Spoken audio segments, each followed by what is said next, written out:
Wiki mbili zilizopita, taswira ilikuwa tete katika mji huu kiasi kwamba shirika la usambazaji wa maji maeneo ya Thika likatoa tahadhari.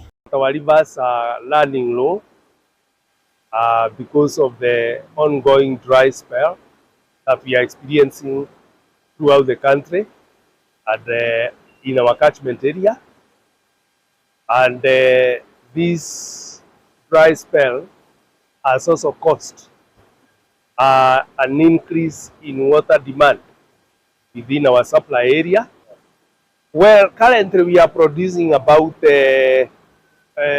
40 million liters a day, and the major thing is the increase in demand because, for example, in December, slightly above 900 million, which implies it's the demand that is high and not that we have not supplied water.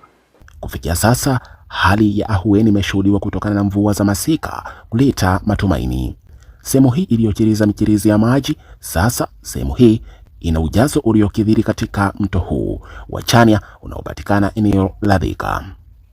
Ukosefu wa maji ni janga lilikuwa limeanza kunyemelea mji wa Thika pamoja na maeneo yanayouzunguka mji huu, kiasi kwamba wawekezaji katika biashara hii ya maji walikuwa wameanza kuvuna vinono kutokana na uhaba huo wa maji. Eneo hili ndogo lililo pembezoni mwa mgahawa wa Blue Post ni sehemu ambayo husheni watu wengi kutokana na mazingira mazuri yenye hewa safi na mazingira rafiki kupunga unyunyu siku za wikendi. Kutokana na kukauka kwa mto huu, idadi ya wageni ilikuwa imeanza kupungua, ila kufikia sasa idadi inaongezeka kutokana na hali ya kawaida kurejea. Baada ya wiki kadhaa kuweza kupata itilafu ya maji, sasa wanakila tabasamu baada ya mto huu ambao unafahamika kama Chania kuweza kupata maji na kuweza kustahimili sasa vishindo, ambapo kampuni ya usambazaji maji eneo hili la Thika, yani The Wasco, ila kila sababu ya kutabasamu baada ya kutoa habari ya kwamba mto huu una maji ya kutosha na kuweza kusambaza katika maeneo yote ya Thika, na kuweza sasa wakazi wa eneo hili wanakila tabasamu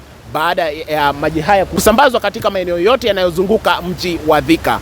Wakazi wamekuwa wakitoa maoni yao. Wengine wanasema ya kwamba pale katika mto huu kuna sehemu ambayo maji yalikuwa yanafungwa. Wengine wanasema ya kwamba ni kawaida, ni jua ambalo lilikuwa linachangia mto huu kuweza kukauka. Yote 9, 10 mto huu umeweza kujaa maji kutokana na mvua ambayo imekuwa ikinyesha muda huu, ambayo imeweza kunyesha mapema kuliko ilivyotarajiwa.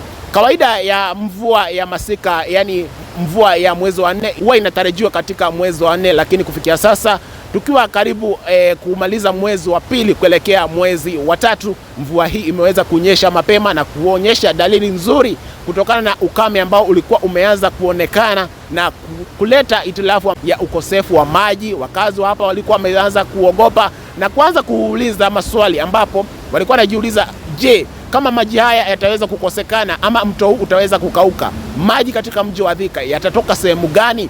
Nikiripotia mubashara kutoka eneo hili la The Wasco, eneo hili la Blue Post, eneo la Thika, la kwangu jina niite Kaka Ken Masalam.